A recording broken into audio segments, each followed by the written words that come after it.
आज गुजरात का प्रभास पाटन सिर्फ एक धार्मिक आयोजन का गवाह नहीं बन रहा, बल्कि भारत की राजनीति, इतिहास और सभ्यतागत स्मृति से जुड़ी एक बेहद प्रतीकात्मक घटना का केंद्र बना हुआ है। प्रधानमंत्री नरेंद्र मोदी सोमनाथ मंदिर के पुनर्निर्माण के 75 वर्ष पूरे होने पर आयोजित सोमनाथ अमृत महोत्सव में शामिल होने गुजरात पहुंचे हुए हैं।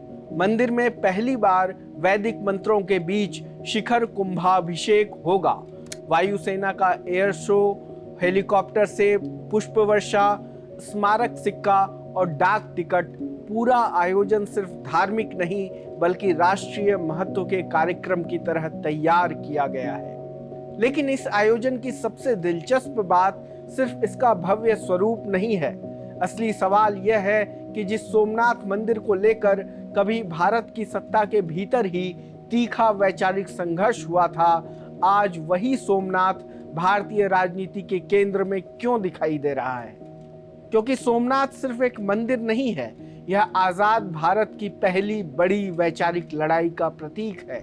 और संयोग देखिए, 2026 सिर्फ पुनर्निर्माण के 75 साल नहीं, बल्कि उस हमले के भी 1000 साल पूरे होने का वर्ष है, जब 1026 में मोहम्मद गजनवी ने सोमनाथ मंदिर को लूटकर ध्वस्त किया था।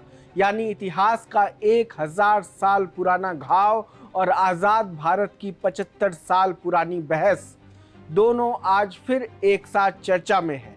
1947 में देश आज़ाद हुआ था, लेकिन स्वतंत्रता के साथ एक बड़ा सवाल भी पैदा हुआ। क्या नया भारत अपनी प्राचीन सभ्यता और धार्मिक प्रतीकों को खुले तौर पर स्वीकार करेगा, या उनसे दूरी बनाकर खुद को एक आधुनिक राष्ट्र के रूप में पेश करेगा? इसी सवाल के बीच सोमनाथ मंदिर का पुनर्निर्माण शुरू हुआ। जूनागढ़ के भारत में विलय के बाद सरदार वल्लभ भाई पटेल सोमनाथ पहुंचे।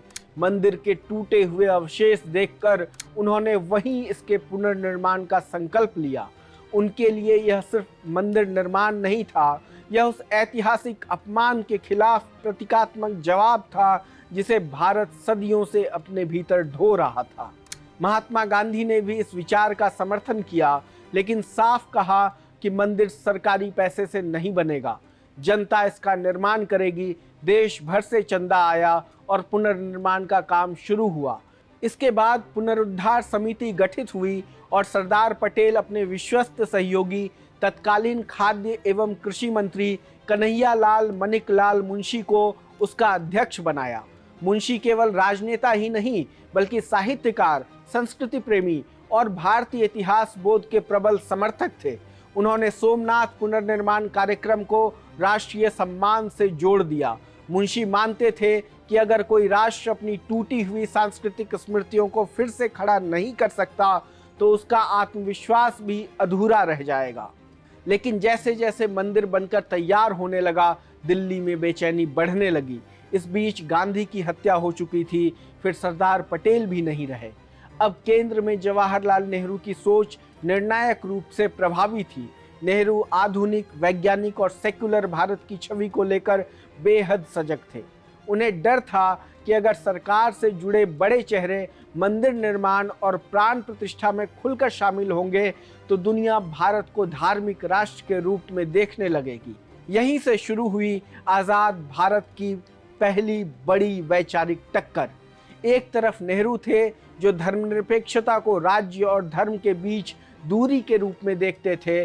दूसरी तरफ थे के.एम. मुंशी और राष्ट्रपति राजेंद्र प्रसाद, जो मानते थे कि अपनी सभ्यतागत पहचान का सम्मान करना सेक्युलरिज्म के खिलाफ नहीं है। नेहरू ने मुंशी से नाराजगी जताई। बाद में राष्ट्रपति राजेंद्र प्रसाद को भी सलाह दी गई कि वे सोमनाथ के उद्घाटन समारोह में शामिल ना हो, लेकिन राजेंद्र प्रसाद अपने फैसले पर कायम रहे। उन्होंने साफ कहा कि अगर राष्ट्रपति चर्च, मस्जिद, गुरुद्वारा और दरगाह जा सकता है, तो सोमनाथ क्यों नहीं। 11 मई 1951 को जब राजेंद्र प्रसाद सोमनाथ पहुंचे, तब वह सिर्फ एक मंदिर का उद्घाटन नहीं था, वह स्वतंत्र भारत की सांस्कृतिक दिशा को लेकर दिया गया एक सार्वजनिक संदेश बन चुका था।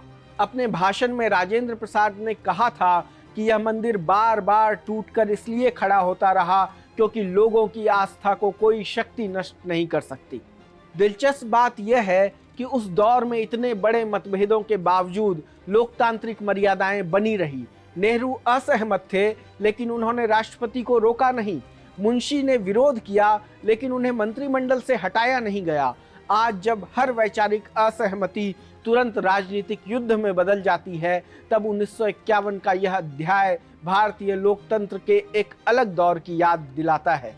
और शायद यही वजह है कि 75 साल बाद भी सोमनाथ सिर्फ एक मंदिर नहीं, बल्कि एक सवाल बना हुआ है।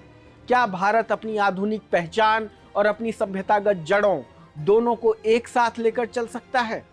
आज प्रधानमंत्री नरेंद्र मोदी का सोमनाथ पहुंचना सिर्फ एक धार्मिक कार्यक्रम में शामिल होना नहीं माना जा रहा, बल्कि उस बहस के नए राजनीतिक अध्याय के रूप में देखा जा रहा है, जिसकी शुरुआत आज से 75 साल पहले हुई थी।